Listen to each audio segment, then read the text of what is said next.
and welcome to episode 33 of Book Writing Tips, quick tips for new and seasoned authors. And I am your host, Alba Arango. Today's episode might be a little bit shorter than usual just because when this episode comes out, I am going to be in the middle of my vacation somewhere in the middle of Florida in the amazing place of Disney World. But the fact that I'm going to be in vacation next week is what got me actually thinking about today's topic, which is using vacations for character development. Vacations are a great way to let your readers get a little bit of insight into your character without ramming things down their throat. So, without any further ado, let's talk vacations.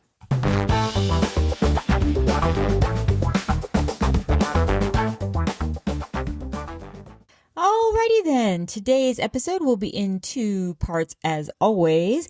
In part one, I want to talk about where your character wants to go can help you with character development.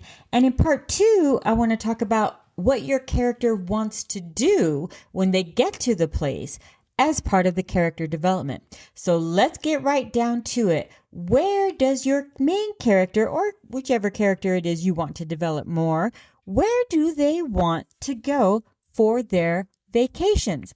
So first of all, if you do a character sheet, this might be a fun little addition to it. So you can kind of it doesn't even have to go in the story, but it's just some way for you to get to know your characters a little bit better. So start off with, where have they gone? What vacations have they taken in the past? Like, have they gone to Hawaii, or have they gone to Niagara Falls, or have they gone to Iguazu Falls? Have they been to see the pyramids, in Egypt? Where have they gone?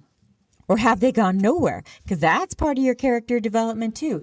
They haven't actually been anywhere. So that's why they really want to go places, because they haven't been anywhere. So these are things that maybe aren't going to make it into the story, but they are a way for you to kind of get to know your characters better.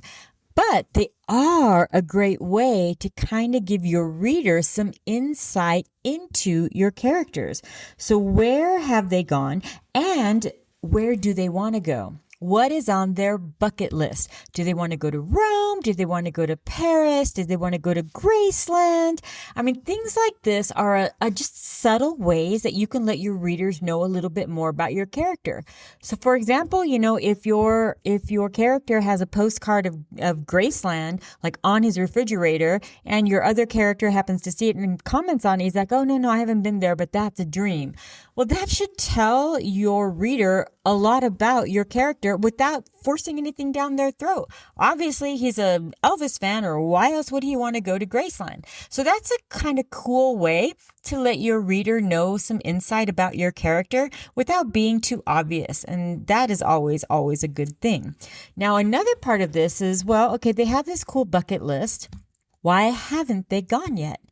Is it because of money? I mean, that's a big deal. Money is a really important topic. And I think a lot of your readers will understand if, the dream is to get to Rome, but, that is not a cheap thing. And that's, a lot of time off of work. Can they get that kind of time off of work?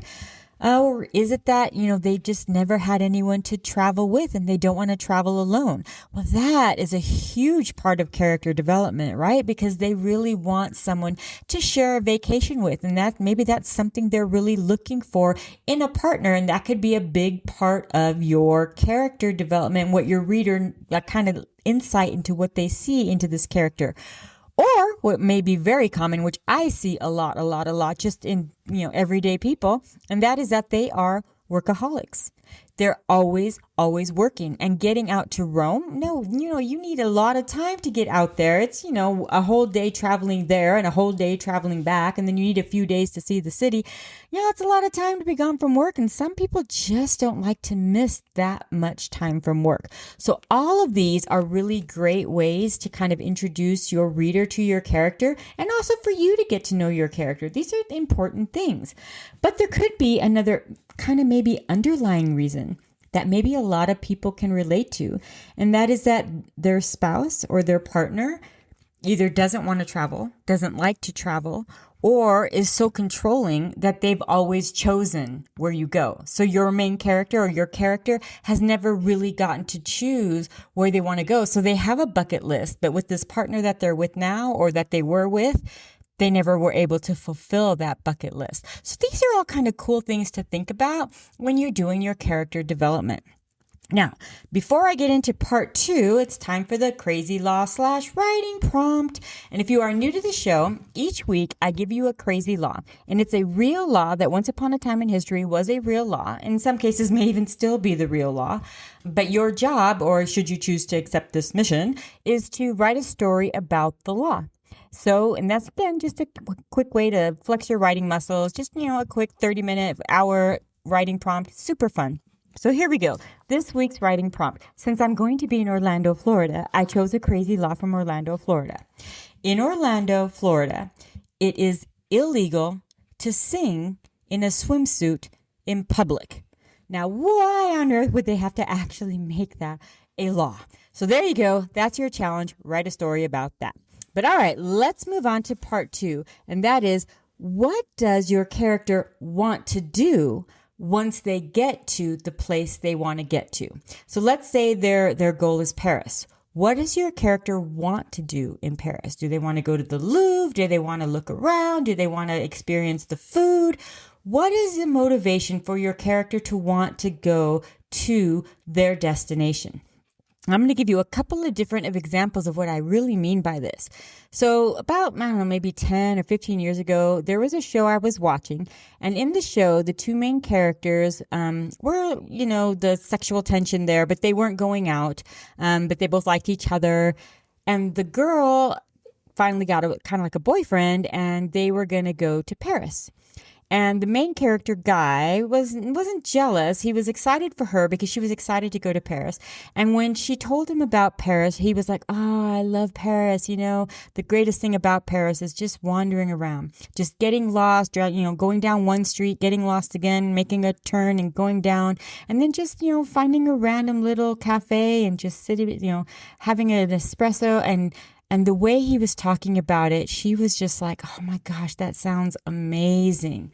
So then when she went and she talked to her boyfriend and said, "What are we going to do on our trip to Paris?" And he was like, "Oh, I've got everything planned down to the minute." And she's like, "Well, maybe we can just, take an afternoon and get lost." And he was like, "There's no way we're getting lost. I have everything planned out." And that was when that character realized that is not what she wants. Anyway, she ended up breaking up with him, and there you go. But that's a big deal. What does your character want to do when they get to their destination? That says a lot about your character. Now, let's take me, for example. Several years ago, I think it was like 2019, I went on a trip to Europe. It was like 14 days, and I went from Rome to Paris. And it was a tour, and the tour started in Rome, and then I went with a tour group, and we went all through, Italy, and then all through Switzerland, and then all through France, and ended up in Paris. But I knew that on the tour, we were going to get to, all the big places that people want to go to, right? In Rome, we're going to get to the Vatican, we're going to get to, the Colosseum, all those big touristy places. But for me personally, that isn't enough. This is what I love. I love to wander through the city, to walk everywhere. I love to see the culture. I love to see the people. I love to just walk around and absorb it in. So I flew in 2 days early just so I could do that before joining the cruise and then seeing all those, touristy destinations. But that is what I love to do. So that is, if I'm writing myself as a character, that is a big part of when I travel, which is in high contrast to many people I know.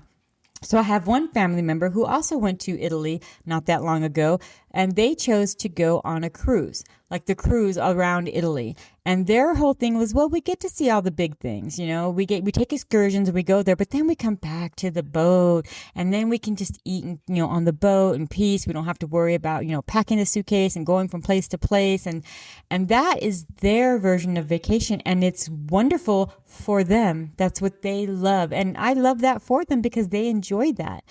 That is not me. I want to eat the food. I want to meet the people. I want to experience the culture, not just the tourist destinations. So two completely different people, same family, right? But that's a great way to really develop your character and incorporate kind of snippets of that into the book. And that'll give your readers more insight into what your character is like by showing what they are like on vacation.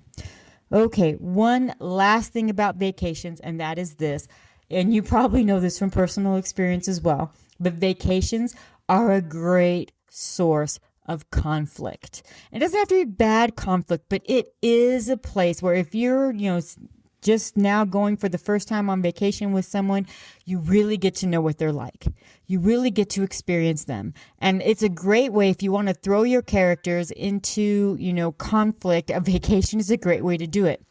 They don't even have to stay in the same room. They can stay in separate rooms, but it's still just the planning part of it, the packing part of it, the arriving at the airport part of it, the how do you get from the airport to the hotel part of it. All of that is a great way to show distinction in your characters and to really provide fantastic conflict. Well, thank you so much. If you enjoyed this, please leave a like or a comment. And if you have an idea for something you'd like to see, then please, by all means, drop that in the comments as well. But for now, I am somewhere in Disney World, and I thank you for joining in. And I will see you all next week. Be safe and have a great week.